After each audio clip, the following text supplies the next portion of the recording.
Assalamualaikum warahmatullahi wabarakatuh. A'udzu billahi minasyaitonir rajim. Bismillahirrahmanirrahim. Alhamdulillahilladzi yahdina bi taufiqihi wa hidayatihi. Wa asyhadu an la ilaha illallah wahdahu la syarika lahu wa asyhadu anna Muhammadan abduhu wa rasuluhu la nabiyya ba'dah. Amma ba'd. Pada para mahasiswa yang saya banggakan, bagaimana kabarnya? Alhamdulillah baik ya. Dalam kesempatan kali ini saya akan mengajak kalian untuk mengawali dengan bacaan suratul Fatihah dengan harapan semoga kita diberikan ilmu yang berkah dan manfaat oleh Allah Subhanahu wa taala. Ala hadihini al-Fatihah. A'udzubillahi minasyaitonir rajim. Bismillahirrahmanirrahim.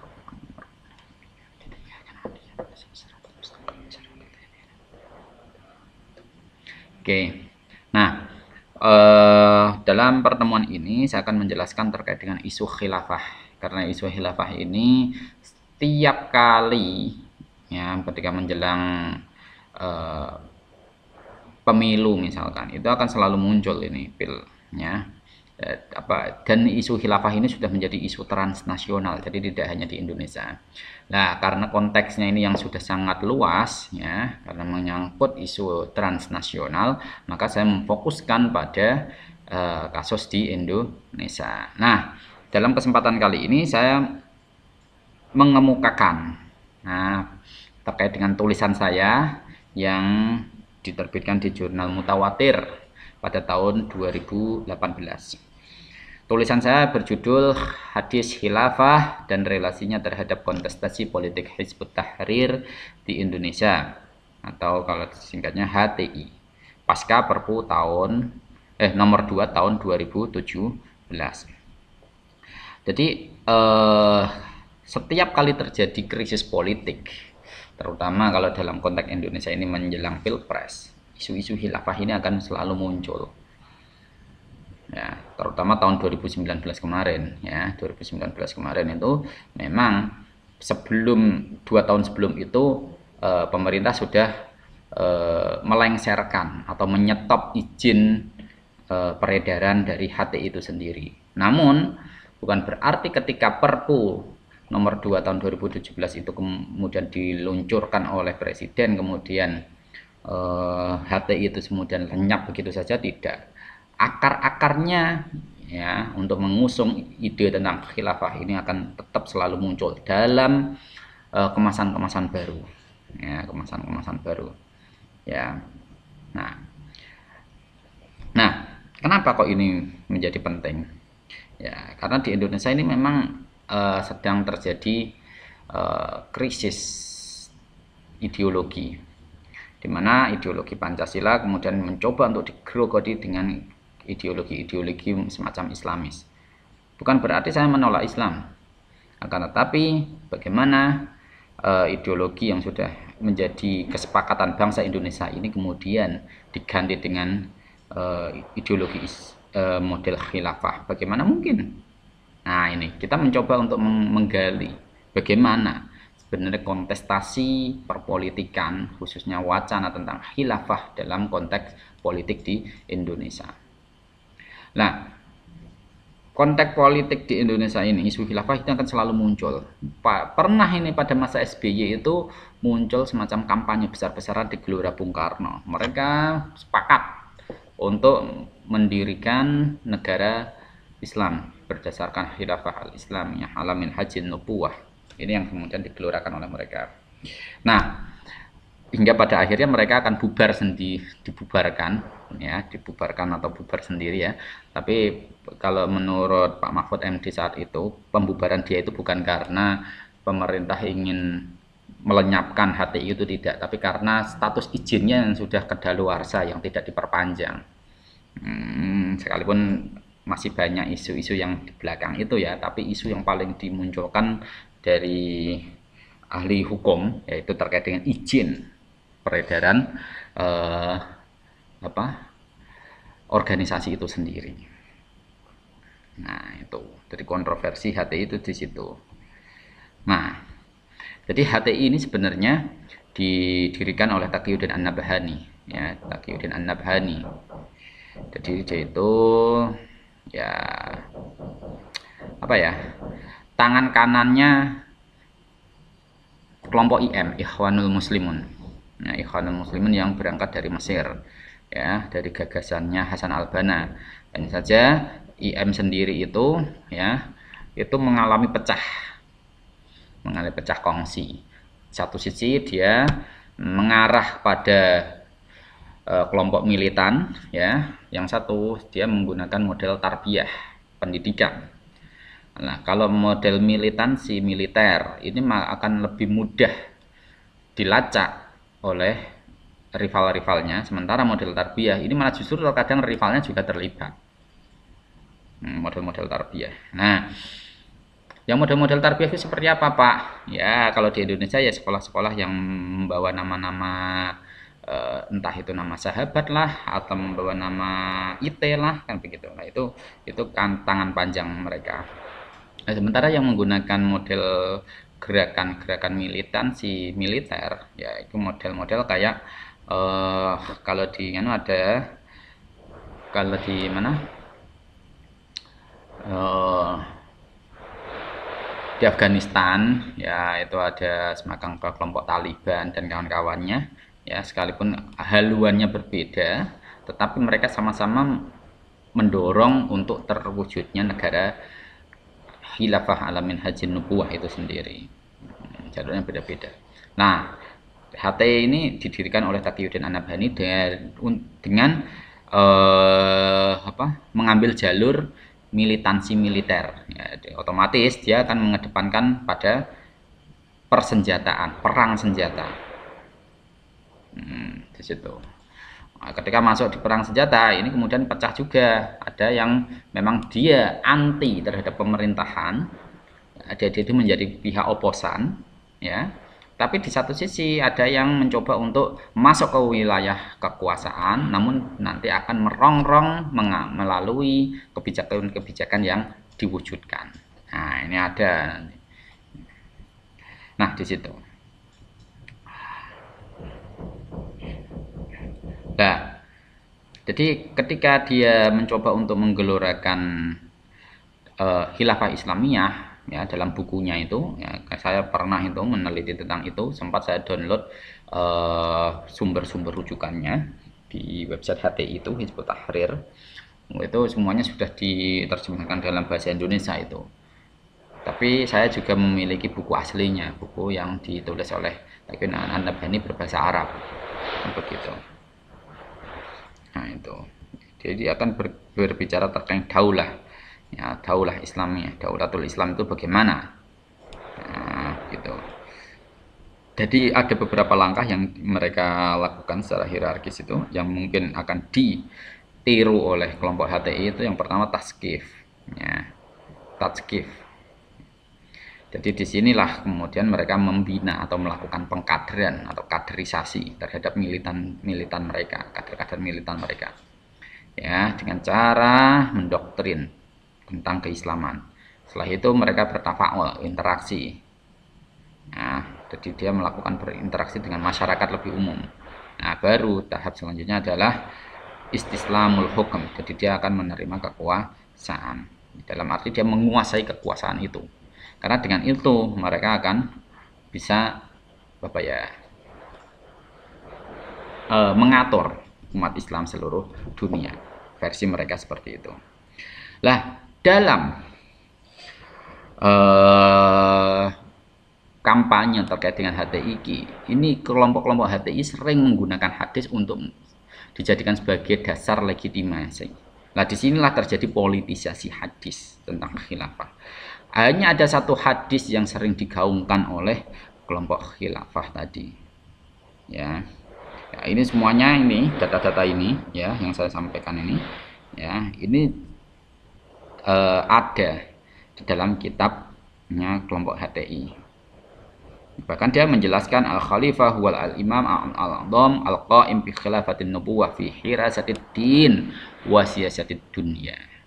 Langsung, khilafah adalah pemimpin yang agung yang menduduki jabatan khilafatin nubuwah dalam melindungi agama serta mengatur urusan dunia. Jadi tidak hanya mengurusi agama, tapi dia juga masuk ke wilayah urusan duniawi.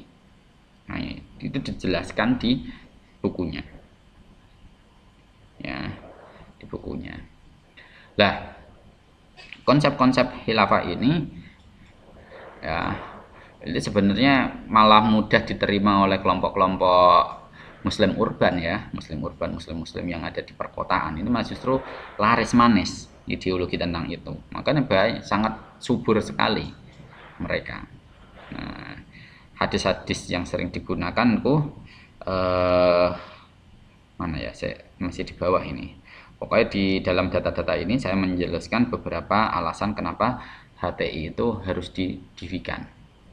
Wah, itu menurut mereka karena ada janji-janji dari Allah kan begitu dalam surat An-Nur, wa'adallahu alladziina aamanu minkum wa 'amilus shalihati la yastakhlifannahum fil ardh kama istakhlafal ladziina min qablihim wa la yumakkinanna lahum diinahum alladzi irtadha lahum wa la yubaddilannahum min ba'di khawfihim amna ya'budunani la yusyrikuuna bi syai'an wa man kafara ba'da dzalika fa ulaika humul fasiqun. Nah, itu dasar-dasarnya. Artinya apa? Ini aku merasa bahwa Allah akan memberikan jaminan kemuliaan bagi mereka semua yang mau melakukan amal-amal soleh dan sungguh-sungguh mereka akan berpuasa di bumi. Nah, ini janji-janji yang kemudian dijadikan dia sebagai dasar untuk membumikan konsep khilafah itu sendiri. Itu. Jadi di situ tidak ada kejelasan dari konsep khilafahnya itu di mana. Karena karena di dalam Al-Qur'an itu hanya menjelaskan bahwa manusia atau mereka itu yang mau beramal soleh maka dia akan bisa menguasai bumi. Tidak hanya seperti itu, tidak menyebutkan dia menggunakan model apa, itu tidak disebutkan. Apakah dia mau menggunakan model khilafah atau menggunakan model yang lain, demokrasi atau apa yang lain, itu tidak disebutkan. Tapi mereka merasa bahwa ini adalah janji-janji tentang konsep khilafah itu. Nah, ini kan menjadi bagian dari politisasi ayat. Nah, ini dari ayat Al-Quran. Nah, itu. Jadi nanti silahkan dibaca lagi sendiri. Nah, ini saya mau masuk ke dalam hadisnya ini. Nah, ini hadis yang saya maksud. Hadis yang dijadikan oleh kelompok-kelompok HTI ini yang membumikan khilafah itu berangkat dari riwayatnya Sulaiman bin Dawud atau Yalisi. Nah, itu ada Sulaiman, ada Ibrahim, terus ada Habib bin Salim dari Nu'man bin Bashir. Nah, ini satu jalur ini yang sering dijadikan landasan oleh kelompok-kelompok pengusung ide khilafah itu sendiri. Siapa yang paling dibidik, Pak, dalam kajian sanadnya? Habib bin Salim sama Nu'man bin Bashir itu yang paling dibidik nanti. Oke, tapi sebelum membidik itu, saya akan menjelaskan terkait dengan apa yang kontennya ini. Nah, kontennya ini tentang apa? Kunna qu'udan fil masjid ma'a Rasulillah sallallahu alaihi wasallam kana Bashirun rajulan yaqufu hadithahu faja'a Abu Tha'lab al-Khuthamni faqala ya Bashir bin Sa'ad. Nah, ini Bashir bin Sa'ad. Bashir bin Sa'ad ini bapaknya Nu'man bin Bashir ya. Atafadu haditha Rasulullah sallallahu alaihi wasallam fil umara. Disebutkanlah Hudzaifah bin Al-Yaman. Hudzaifah bin Al-Yaman ini termasuk kaki tangannya kelompok Abbasi ya. Sendiri. Hudzaifah bin Al-Yaman. Anna afadu khutbatahu fajalasa Abu Tha'labah. Aku eling khutbah Kanjeng Nabi biyen ki piye. Wah, nah Nabi itu mengatakan begini, faqala Hudzaifah. Qala Rasulullah sallallahu alaihi wasallam takunu nubwa fikum masyaallah an takun thumma yarfa'u idza sa'a yarfa'aha thumma takunu khilafatu 'ala minhajin nubuwah fatakunu masyaallah an takun thumma yarfa'u idza sa'a Allah an yarfa'a thumma takunu mulkan 'addan fala yakunu masyaallah an yakuna thumma yarfa'uha idza sa'a yarfa'a thumma takunu mulkan jabbariyan aslinya gitu ya fatakunu masyaallah an takuna thumma yarfa'u idza sa'a an yarfa'aha thumma takunu khilafatan ala minhajin nubuwah. Ini yang kemudian diklaim. Karena apa? Setelah itu summa sakata, dia diam. Jadi dia akan menyebutkan besok itu ada masa-masa minhajin nubuwah. Setelah itu dikuasai oleh rojo-rojo yang ya rodok lalem lah. Dan juga akan dikuasai oleh kekuasaan yang rodok keji, kejam banget, dolim.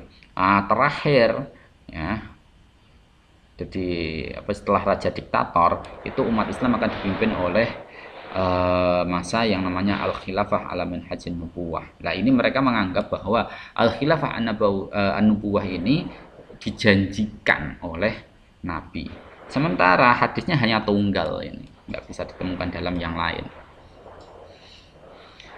Ya, nggak bisa ditemukan dalam yang lain.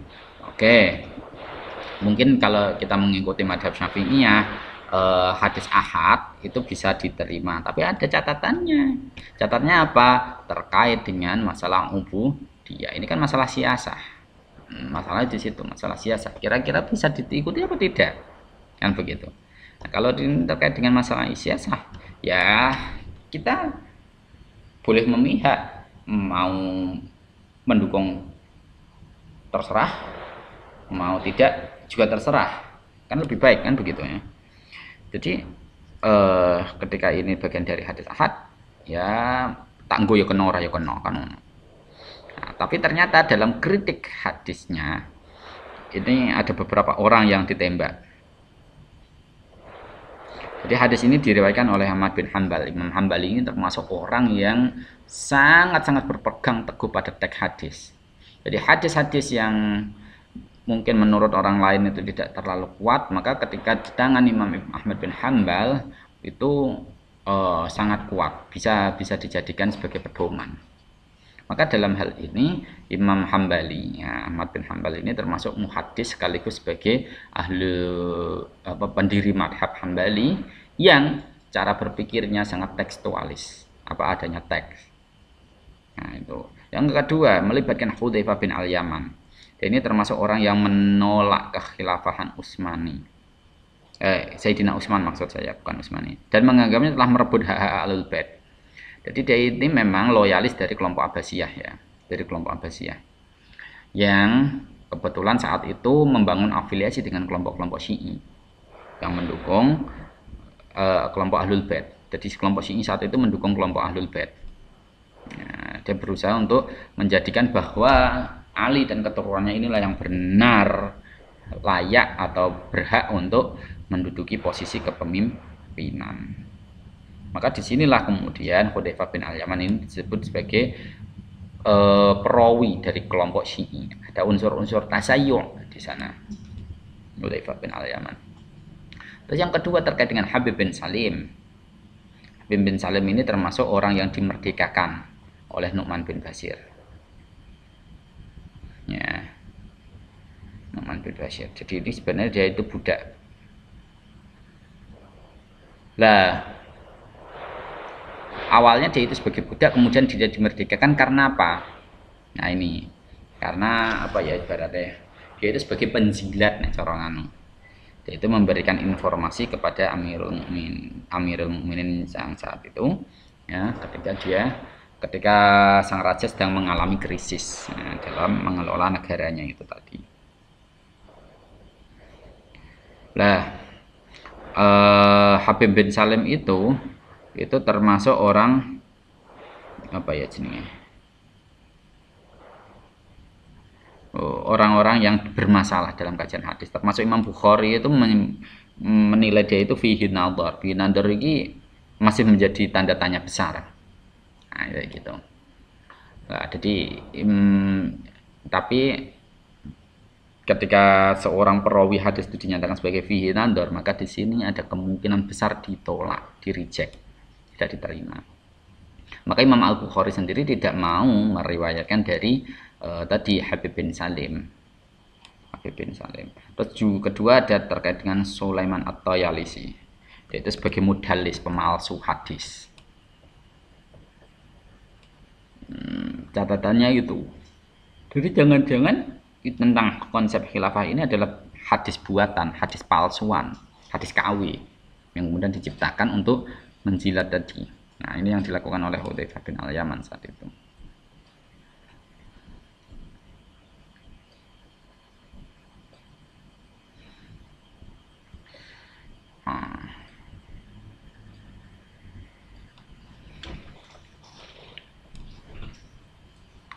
Oke.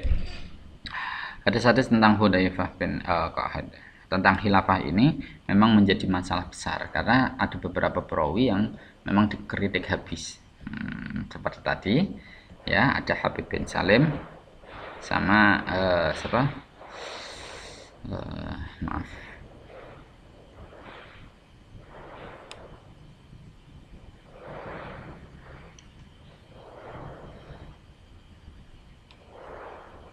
Hudzaifah bin Hudzaifah bin Al-Yaman, Habib bin Salim sama At-Tayalisi tadi mana ya? Sulaiman bin Dawud At-Tayalisi. Nah, Sulaiman bin Dawud At-Tayalisi ini sebagai modalis. Jadi jangan-jangan hadis ini palsu juga kan begitu. Nah, Habib bin Salim ini pernah melakukan menjilat pemimpin. Jadi dia itu menyebut bahwa Umar bin Abdul Aziz ini adalah al-khalifah ala minhajin nubuwah. Nah, setelah dia memberikan pujian itu kepada khalifah, maka dia aman, lepas. Nah, maka dia kemudian dia merdeka. Ya, orang-orang yang dimerdekakan. Lah, berkaitan dengan hadis tentang itu ya, maka kita ketika berbicara tentang khilafah ini memang masih debatable ya, masih debatable. Tapi realitasnya dalam hadisnya itu tidak kuat hadisnya. Hadisnya bahkan ahad. Namun ini sudah sangat viral. Jadi seakan-akan ini adalah benar adanya. Nah, ini yang menjadi masalah. Lalu lantas dengan simbol apa itu Pak? Simbol bendera hitam dan merah itu gimana? Kok hitam dan merah? Hitam dan putih bertulisan la ilaha illallah itu Nah, ini menurut Abu Muslim Al-Khurasani, maaf, ini menurut siapa ini?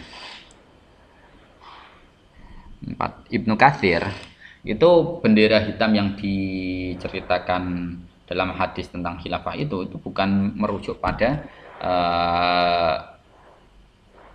cerita bendera hitam yang besok akan dibawa oleh siapa? Al-Mahdi, bukan. Nah, kan begitu. Tapi itu yang lain. Cuman pas persoalannya Al-Mahdi itu juga menjadi problem dalam kajian Islam. Nah, kalau untuk membahas tentang Al-Mahdi, kalian bisa baca tulisan saya yang diterbitkan dalam judul Milenarianisme Islam. Ya, Milenarianisme Islam. Nah, bendera hitam yang dibawa oleh Abu Muslim Al-Khurasani itu adalah bendera kedaulatan dinasti Abbasiyah. Jadi benderanya putih, nek sing hitam itu dinasti Umayyah. Mau hitam mau putih itu menurut HT itu sama-sama bendera sebagai bendera Islam. Nah, ini. Tapi perlu kita ketahui juga bendera hitam dengan itu kan sebenarnya bendera yang apa ya? Yang dimiliki oleh sebagai simbol kekuasaan Abbasiyah. Jadi tidak bisa serta-merta kita klaim sebagai itu bahwa bendera tentang kejayaan Islam, tidak. Karena itu adalah bendera simbol dari Bani Abbasiyah. Bendera hitam. Bendera putih Bani Umayyah. Nah, itu.